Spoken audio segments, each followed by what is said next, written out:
Assalamualaikum warahmatullahi wabarakatuh. Bismillahirrahmanirrahim. Ashhadu an la ilaha illallah wa ashhadu anna Muhammadar Rasulullah. Allahumma salli ala sayyidina Muhammad wa ala ali sayyidina Muhammad. Rabbi israh li sadri wa yassir li amri wahlul 'uqdatam min lisani yafqahu qawli. Amin.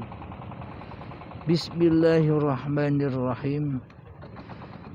Salam hormatku untuk para sahabat dimanapun Anda berada.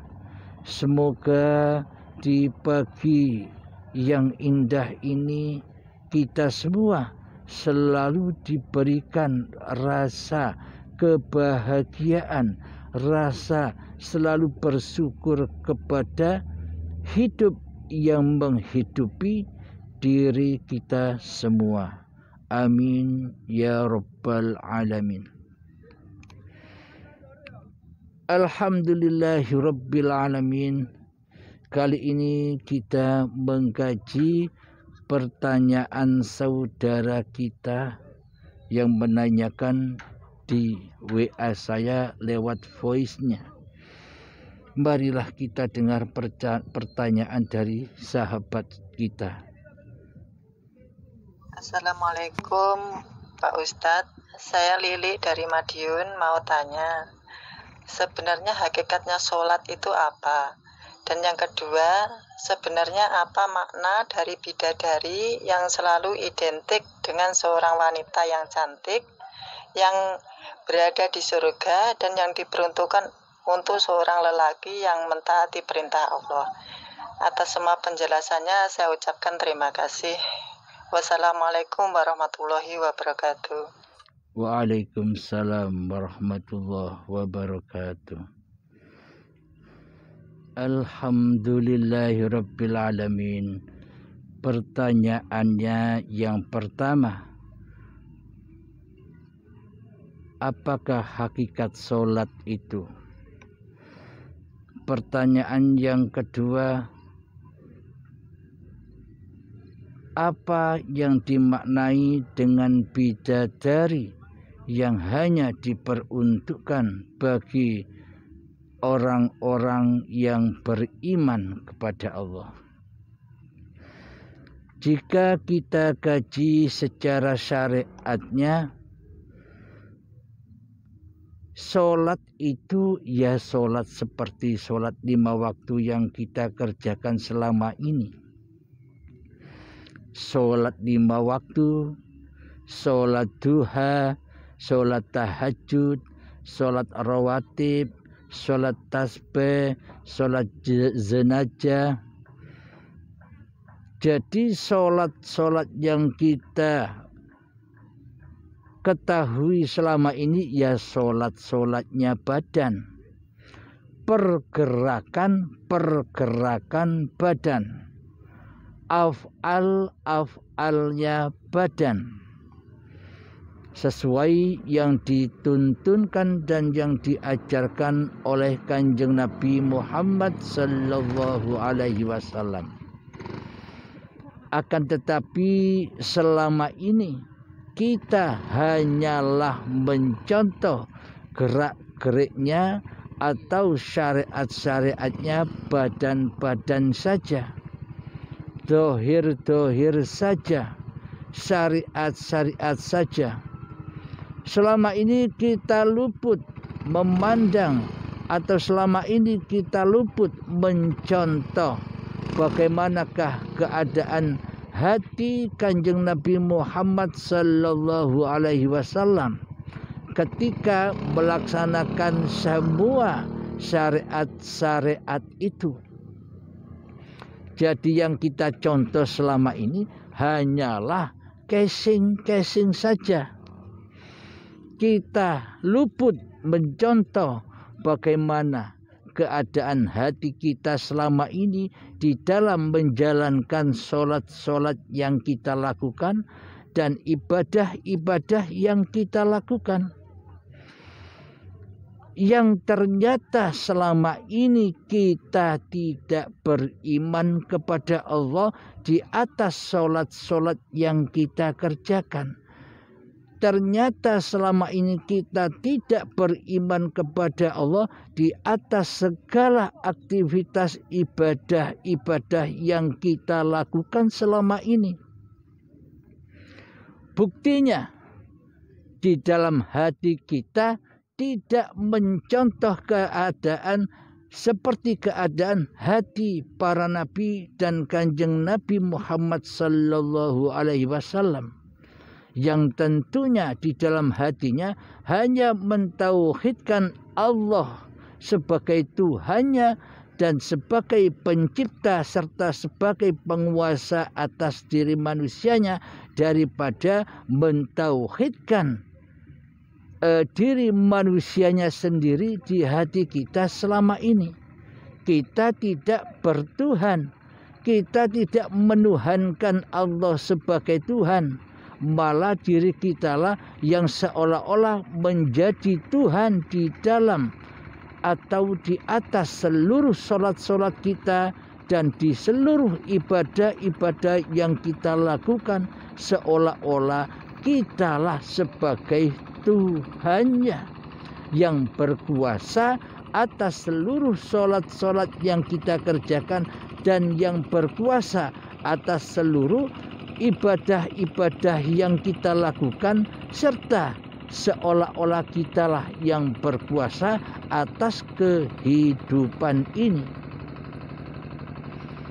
Inilah bedanya antara keadaan hati para nabi dan para rasul, serta perbedaannya dengan hati kita, yang mana selama ini hati kita ini seolah-olah seperti Fir'aun, yang mana yang jadi Tuhan di dalam hati kita selama ini la ilaha illa ana. Seolah-olah di dalam hati kita tiada Tuhan selain aku sendiri.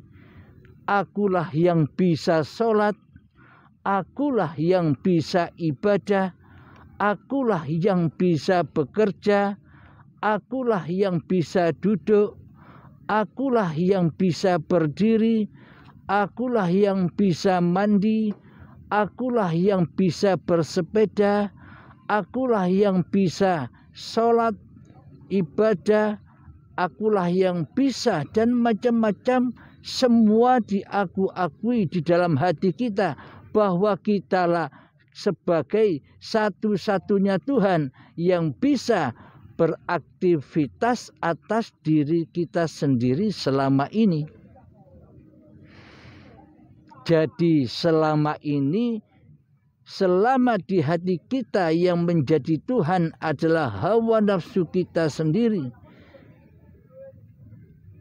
dengan tanda bukti bahwa di dalam hati kita selalu li nafsi, selalu mentuhani diri kita sendiri di atas apa yang kita lakukan. Itulah yang dimaksud hati yang tidak beriman kepada Allah, hati yang tidak bertuhankan Allah seperti Fir'aun. Jadi di dunia ini hanya ada dua tanda iman kepada Allah, seperti imannya para nabi dan para rasul, serta iman yang dibawa oleh kanjeng Nabi Muhammad, yang mana di hati selalu mentauhidkan Allah daripada mentauhidkan diri manusianya di hatinya. Dan yang kedua golongan Fir'aun, yang mana di dalam hatinya Allahnya goib, Allahnya tiada, yang ada hanyalah dirinya sendiri sebagai Tuhan yang mentuhani seluruh aktivitas-aktivitas kehidupannya. Inilah golongan Fir'aun itu. yang mana tidak bertuhan selain kepada dirinya sendiri. Seolah-olah semua kegiatan ini, kegiatan kehidupan ini, dialah yang merasa melakukannya. Pertanyaan tadi, apakah hakikat sholat itu? Hakikat sholat itu adalah aqimis sholat li dzikri. Dirikan sholat demi mengingat aku, kata Allah. Jadi maknanya sholat itu menurut hakikatnya ingatnya hamba kepada Tuhannya. Jadi bila hamba tidak tahu Tuhannya, bila hamba tidak mengenal Tuhannya, bagaimana mungkin hamba bisa ingat kepada Tuhannya? Bila hambanya tidak bermakrifat kepada Tuhannya, bagaimana mungkin manusia bisa ingat Tuhannya? Jadi selama ini kita hanyalah mengingat-ingat namanya saja, tidak mengingat siapa pemilik nama Allah itu. Karena selama ini kita lebih cinta mengingat diri kita sendiri daripada mengingat Allah sebagai Tuhan pencipta diri manusia kita. Karena selama ini makrifat kita bukan kepada Allah, akan tetapi selama ini makrifat kita hanyalah kepada hawa nafsu kita sendiri yang merasa sudah mengenal Allah. Makanya di dalam hati kita selama ini Allah gaib, Allah tak ada, Allah tidak nyata. Maka dari itulah bagaimana mungkin kita bisa sholat kepada Allah bila Allahnya gaib? Bagaimana mungkin kita bisa beribadah kepada Allah bila Allahnya tidak nyata? Berarti tidak ada Tuhan yang disembah di hati kita selama ini kecuali menyembah hawa nafsu kita sendiri. Buktinya kita hanya ingat di dalam hati kita bahwa diri kitalah yang bisa sholat. Sehingga di dalamnya kita keluar dari sholat kita. Kita keluar dengan kroni-kroni dan sekutu-sekutunya, iblis dan setan, untuk ngobrol-ngobrol tentang babakan cinta dunia, cinta urusan dunia.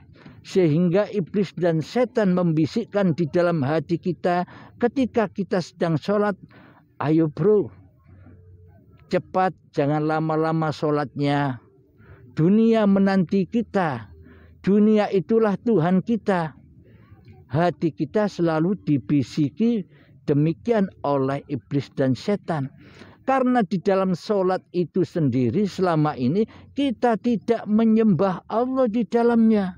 Yang kita sembah, yang kita ingat di dalam sholat hanyalah dunia, hanyalah yang fana. Apakah demikian yang dinamakan sholat? Tentunya itu bukan sholat di sisi Allah, tapi maksiat kepada Allah. Meskipun kelihatannya gambarnya sholat, tapi hatinya maksiat, hatinya kufur, hatinya ingkar, hatinya mensekutukan Allah dengan makhluk. Jadi ibadah sholat yang selama ini kita lakukan itu bukan namanya sholat di sisi Allah, akan tetapi maksiat, karena hati kita selalu maksiat, mensekutukan Allah dengan diri kita dan mensekutukan Allah dengan dunia di hati kita. Ketika kita sholat, kita menghadap selain Allah. Kita tidak menyembah Allah di dalamnya, kecuali menyembah dunia yang kita ingati di dalamnya, kecuali menyembah cita-cita yang selama ini kita cita-citakan, kecuali menyembah pengharapan yang selama ini kita harap-harapkan di hati kita. Allahnya gaib. Apakah demikian yang dikatakan menyembah? Apakah demikian yang dikatakan sholat selama ini? Kan bukan. Bagi hamba-hamba yang masih buta akan Tuhannya, ya terasa seolah-olah dirinya sudah sholat. Karena yang disembah di dalam hatinya sebenarnya bukan Allah, tapi hawa nafsunya lah yang dituhankan selama ini. Hawa nafsunya lah yang merasa dirinya bisa sholat. Hawa nafsunya lah yang selama ini merasa dirinya bisa ibadah. Hawa nafsunya lah yang selama ini merasa dirinya yang hidup, yang bisa ngapa-ngapain, yang berkuasa untuk apa-apa. Ini tidak sesuai dengan doa iftitah yang selama ini kita baca di awal kita masuk di dalam sholat. Yakni inna sholati wa nusuki wa mahyaya wa mamati lillahi rabbil alamin. Sesungguhnya sholatku, sesungguhnya ibadahku, dan sesungguhnya hidup dan matiku adalah milik Allah, penguasa seluruh alam. Nah, di dalam sholat kita kan bukan, sholat ini kan bukan milik Allah. Ibadah ini kan bukan milik Allah. Hidup ini kan bukan milik Allah selama ini. Kitalah sebagai pemiliknya di dalamnya. Aplikasi di dalam hati kita bahwa ini sholatku, bahwa ini ibadahku, bahwa ini hidupku. Nah, berarti yang jadi Allah selama ini di dalam hati kita adalah diri kita sendiri. Kita mensekutukan Allah dengan diri kita, berarti kita masih kufur, berarti kita masih ateis, berarti kita belum bertuhankan Allah pencipta diri kita, melainkan kita menyembah diri kita sendiri. Apakah itu dikatakan sholat? Apakah Allah menerima ibadah orang yang mensekutukan dirinya? Bagaimana mungkin kita berharap pahala kepada Allah, sedangkan Allah selama ini tidak kita sembah? Bagaimana mungkin kita berharap surga kepada Allah, sementara selama ini kita tidak menyembah Allah, kita tidak mengabdi kepada Allah di dalam hati kita, melainkan kita mengabdi kepada hawa nafsu syaitan kita sendiri selama ini. Tentunya semua itu bukanlah dianggap ibadah dan sholat di sisi Allah. Itu kemaksiatan, itu kejahiliaan hati, yang mana hamba menduduki sifat-sifat Tuhannya, di mana hamba menduduki posisi-posisi Allah di hatinya, sementara Allah tidak ada kewujudannya sama sekali di hati kita, sementara Allah tidak ada kehidupannya sama sekali di hati kita, sehingga Allah tidak ada kekuasaannya sama sekali di hati kita selama ini. Bagaimana kita mungkin dikatakan kita sudah menyembah Allah, sementara kita tidak percaya bahwa Allah itu ada di hati kita? Kita kan seolah-olah percaya dengan angan-angan kita bahwa Allah itu wujud, bahwa Allah itu ada, seolah-olah saja. Kata iblis di dalam hati kita, percaya saja. Bilangkan saja bahwa kamu percaya pada Allah itu ada. Kamu percaya bahwa Allah itu maha kuasa. Akan tetapi sesungguhnya Allah itu gaib. Yang ada itu loh dirimu sendiri. Yang jadi Tuhan itu loh dirimu sendiri. Dirimu yang hidup, dirimu yang wujud, dirimu yang berkuasa, dirimu yang bisa sholat, dirimu yang bisa ibadah, dirimu yang bisa bekerja, dirimu yang bisa duduk, dirimu yang bisa berdiri, dirimu yang bisa mandi, dirimu yang bisa merokok, dirimu yang bisa memasak di dapur. Semuanya itu engkaulah yang mentuhani di dalamnya. Tidak ada urusan dengan Allah sama sekali. Wong Allah gaib kok. Katanya iblis demikian. Karena selama ini kita hanya mengikuti iblis atau setan yang terkutuk daripada mengikuti tuntunan Allah di dalam Al-Quran. Ini babakan hati. Babakan hati. Babakan laku dan kondisi hati, bukan babakan raga, bukan babakan syariat.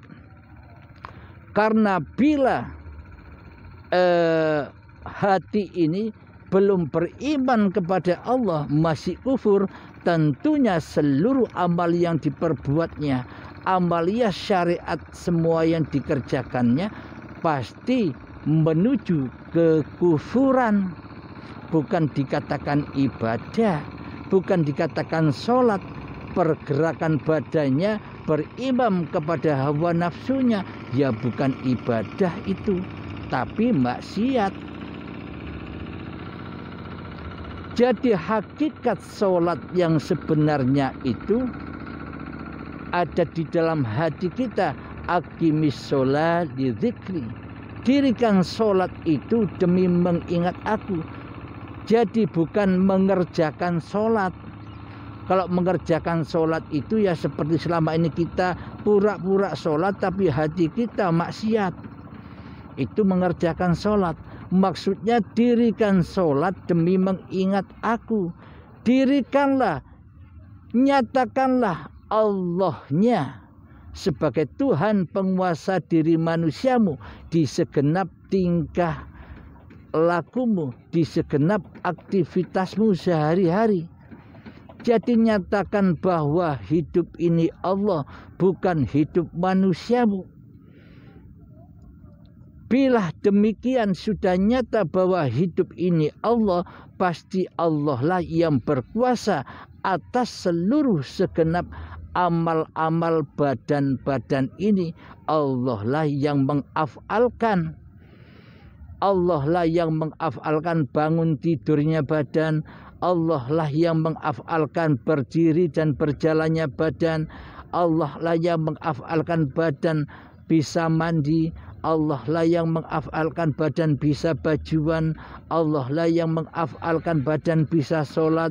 Allah lah yang mengafalkan badan bisa beribadah. Allah lah yang mengafalkan badan bisa bekerja dan seluruh aktivitas kehidupan sejak bangun tidur hingga tidur lagi. Semuanya diafali oleh Allah. Semuanya disyariatullahkan. Jadi syariat itu bukan syariatun nas. Semua syariat itu sejak bangun tidur sampai tidur lagi semuanya adalah syariatullah. Allah lah yang menggelar seluruh manusia. Buktinya Muhammad, bukan kamu yang melempar ketika kamu melempar, tapi akulah yang melempar. Muhammad, bukan kamu yang memanah ketika engkau memanah, akan tetapi akulah yang memanah. Inilah bukti kondisi-kondisi hati para nabi dan para rasul serta Kanjeng Nabi Muhammad sallallahu alaihi wasallam yang mana di hatinya selalu lillahi ta'ala, di mana selalu di hatinya mentauhidkan Allah daripada mentauhidkan Muhammadnya, mengesakan Allah daripada mengesakan diri Muhammadnya di hatinya. Itulah yang dimaksud hakikat sholat. Jadi itulah yang dimaksud sholat, mengingat Allah, berzikir kepada Allah. Bukan manusianya yang bisa ingat, Bukan manusianya yang bisa berzikir, Allah lah yang bisa mengingat diri zatnya sendiri. Allah lah yang maha berzikir atas zatnya sendiri. Jadi bukan manusianya yang berzikir, bukan manusianya yang sholat, bukan manusianya yang ibadah, bukan manusianya yang beraktivitas, yang beribadah, yang beraktivitas atas segala manusia yang dikerjakannya, semuanya diaktivitasi, semuanya didalangi oleh hayatullah, didalangi oleh hidup yang menghidupi badan-badan manusia. Jadi dalangnya bukan badan, Mas Bro. Jadi dalangnya segala alam semesta ini adalah hidup. Tanpa hidup kita tak akan bisa menyaksikan kewujudan alam semesta ini. Dengan hiduplah maka terwujudlah alam semesta ini. Bila kita tidak hidup, apakah wujud semua alam semesta ini?